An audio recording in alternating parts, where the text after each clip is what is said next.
Nous arrivons donc au 69e cours de Shmirat HaLashon et nous continuons toujours le même sujet, c'est-à-dire les abus verbaux, l'abus verbal. Comme on l'a expliqué, on a le droit de faire un commentaire péjoratif sur une personne qui en a blessé une autre en parole dans le but de réconforter sa victime. Comme on le voit au niveau de la sensibilité, de la souffrance émotionnelle, comme on l'a expliqué, quand c'est une chose qui n'est pas répétée. Alors, dans ce cas-là, on peut bien sûr, pour quelqu'un qui souffre, essayer toujours de le réconforter. Et donc, on a le droit de faire un commentaire péjoratif sur une personne qui a blessé une autre, pour dire que finalement, c'est pas celle-là qui a été blessée qui se sent mal, ne sait pas comment faire, dire que celle-là n'est pas une bonne personne. Il faut bien dire que c'est la personne qui a blessé qui n'est pas une bonne personne, bien sûr. Et sur une personne qui en a blessé une autre, par des paroles dans le but de réconforter sa victime.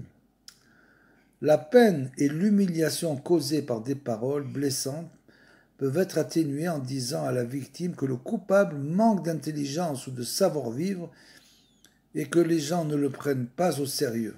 C'est-à-dire que cette personne-là parle à des propos en l'air, comme on dit. Donc, elle blesse souvent les autres et donc on peut essayer de la réconforter de cette manière en lui expliquant. Il est ensuite important d'aider l'offensé à comprendre le caractère et les problèmes de l'offenseur pour qu'il apprenne la façon dont il convient de se comporter avec lui afin d'éviter la répétition de tels incidents, bien sûr, comme on l'a expliqué auparavant. Si naturellement cette chose est impossible, comme on l'a expliqué que la répétition est une chose extrêmement mauvaise, dangereuse, alors à ce moment-là, il faut essayer d'éviter la personne au maximum. La parabole suivante aidera à comprendre la peine qu'on éprouvera dans le monde futur pour s'être assis en compagnie des mauvaises langues. Imaginez que la police fasse soudain irruption parmi un groupe de gens et arrête l'un d'eux pour un délit qu'il est censé avoir commis. Menotte au poignet, le coupable est conduit devant le juge qui commence à l'interroger.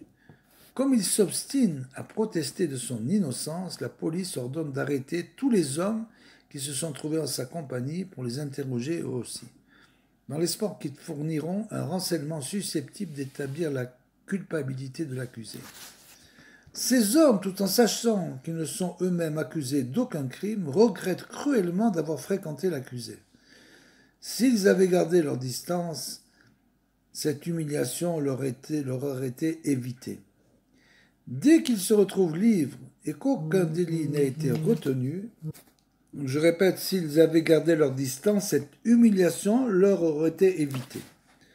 Tout ça pour comprendre que dès qu'ils se retrouvent libres et qu'aucun délit n'a été retenu contre eux, ils se jurent de se garder d'aventures semblables à l'avenir et de ne plus fréquenter de pareils individus naturellement.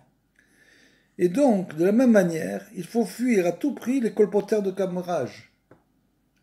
Lorsqu'on sent que les résolutions qu'on a prises faiblissent et qu'on a peur d'être considéré comme un original, il faut se répéter « Il me sera suffisamment difficile de rendre compte de mes propres fautes, dois-je aussi souffrir à cause de celles des autres ?» Tout ça pour nous dire qu'il faut faire extrêmement attention à nos fréquentations. Il y a un dicton en français d'ailleurs qui dit « Il vaut mieux être seul que mal accompagné ». Et ça c'est vraiment vrai, c'est-à-dire dans tous les cas, il faut faire attention à nos fréquentations. Et bien sûr, la meilleure chose, c'est de se rendre au Beth Midrash, à la maison d'études, et là-bas on rencontrera certainement des gens de valeur, des gens qui évitent de faire du lachon hara. Au contraire, on construira nos paroles par des paroles de Torah.